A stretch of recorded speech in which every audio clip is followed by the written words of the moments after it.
បន្ទាប់ពីម្ដាយខ្លួនស្លាប់ទេវីបានរៀបចំភូមិគ្រឹះនេះឡើងវិញដោយការរៀបចំរបស់ផ្សេង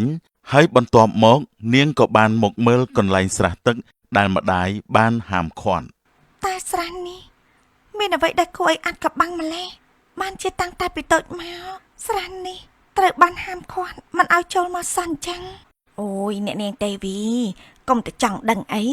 មើលទៅវាគ្មានអីគួរឆ្ងល់នោះទេអាចគ្រាន់តែថាស្រះនេះមានទឹកមិនស្អាតឬក៏មានរបស់មិនល្អទើបអ្នកស្រីធំនេះហាមមិនឲ្យចូលទៅខ្ញុំមិនអត់ចិត្តទេបងជួយទៅហៅបងប្រុញឲ្យមករៀបចំកាយភក់ហើយនឹងប្រមូលសម្រាមចេញពីស្រះនេះដើម្បីបើកដំណើរការឡើងវិញ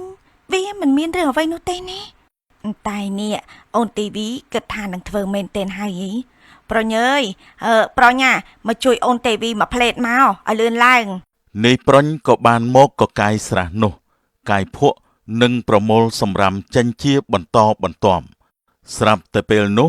នាយប្រុញបានកាយឃើញរបស់ម្យ៉ាងគួរឲ្យភ្ញាក់ផ្អើលអូនទេវីនេះបងគិតថាជារបស់អីក៏មិនដឹងទេតែវាដូចជាឆ្អឹងក្បាលមនុស្សច្បាស់ណាស់មែនហើយបងនេះគឺជាឆ្អឹងក្បាលរបស់មនុស្សពិតមែនហើយមើលបងឆាប់ប្រមូលដាក់មួយឡាយទៅនាយប្រុញក៏បានប្រមូលឆ្អឹងនៃរាងកាយរបស់មនុស្សជាបន្តបន្ទាប់ចេញពីស្រះនោះពួកគេទាំងបីក៏នាំគ្នាឆ្ងល់និងភ័យយ៉ាងខ្លាំងចំពោះរឿងនេះតែឆ្អឹងទាំងនេះជាឆ្អឹងខ្មោចដែលបានស្លាប់តាំងពីពេលណាគួរឲ្យសង្ស័យណាស់តែសង្ឃឹមថាមិនអីទៅចាខ្ញុំស្វាងភ្នែកតាមមែនទេបន្ទប់នៅតែម្នាក់ឯងសោះមិនបាច់ជាដូចជាមានស្រមោលរត់កាត់ទៅវិញអញ្ចឹងនាងនិយាយម្នាក់ឯងបានបន្តិចក៏ស្រាប់តែឮសំឡេងចម្លែកចេញពីក្នុងបន្ទប់នេះយ៉ាងគ្រលួចជាមួយនឹងខ្យល់បក់ចូលតាមបង្អួចយ៉ាងខ្លាំងម្ដាយនាងគឺជាអ្នកសម្លាប់យើងនាងគួរតែទទួលបានភាពឈឺចាប់ដូចជាយើងវិញដែរវាសម្លាប់យើងត្រូវតែសងសឹងនាងជាសម្លេងអ្វីទេ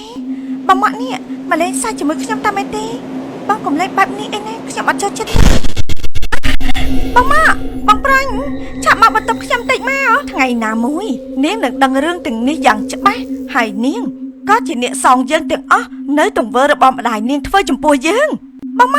ងប្រាញ់ខ្ញុំមានរឿងមិនល្អទេណាបងចាប់មកឥឡូវនេះមកលឿនឡើងនៅពេលនោះខ្មោចស្រីក៏បានបាត់ខ្លួនហើយក៏ស្រាប់តែឮសំឡេងមនុស្សលោតទឹកក្នុងស្រះក្បែរផ្ទះនោះលាន់ប្រងទេវីក៏បានហៅនាងម៉ាក់និងនាយប្រុញទៅទឹកស្រះនោះភ្លាម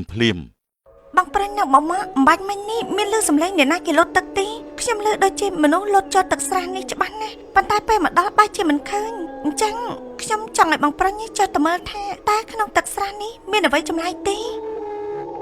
អូនទេវីតែនាងចាំស្អែកមិនបានទេយ៉ាងម៉េចនាងយប់ទៅហើយបើបងចុះទៅក៏ពិបាករាវមើលដែរតែបើស្អែកពេលថ្ងៃវាភ្លឺហើយវាមិនពិបាកដូចជាយប់អញ្ចឹងទេអញ្ចឹងចាំស្អែកទៅណាអូនទេវីនាងបងមិនចង់ធ្វើការបន្តទេឬយ៉ាងណាបានជាខ្ញុំប្រាឲ្យចុះទឹកតែប៉ុណ្្នឹងក៏ខ្ជិលរកក៏ល្បិចថាយប់មើលមិនឃើញបែបនេះអញ្ចឹងទៅឲ្យខ្ញុំជាអ្នកចុះដោយខ្លួនឯងវិញក៏បានដែរបងចាំនៅទីនេះចុះណាអូតែអូនទេវីកុំអីណាណែនេះប្រុញនេះឯងចង់ប្រាម្ចាស់ផ្ទះហើយមែនទេហ៎ឆាប់ចុះតាមបញ្ជីអូនទេវីទៅលឿនឡើងប្រយ័ត្នណាប្រយ័ត្នតែគ្មានការងារធ្វើទៅឆាប់ចុះទៅវាមិនទៅជាស្អីនោះទេហើយបើឃើញអ្វីនៅក្នុងស្រះនោះទៀតក៏ហុចមកឲ្យយើងមកបានហើយដោយមិនអាចប្រកែកបាននាយប្រុញក៏បានចុះទៅក្នុងទឹកស្រះម្ដងទៀត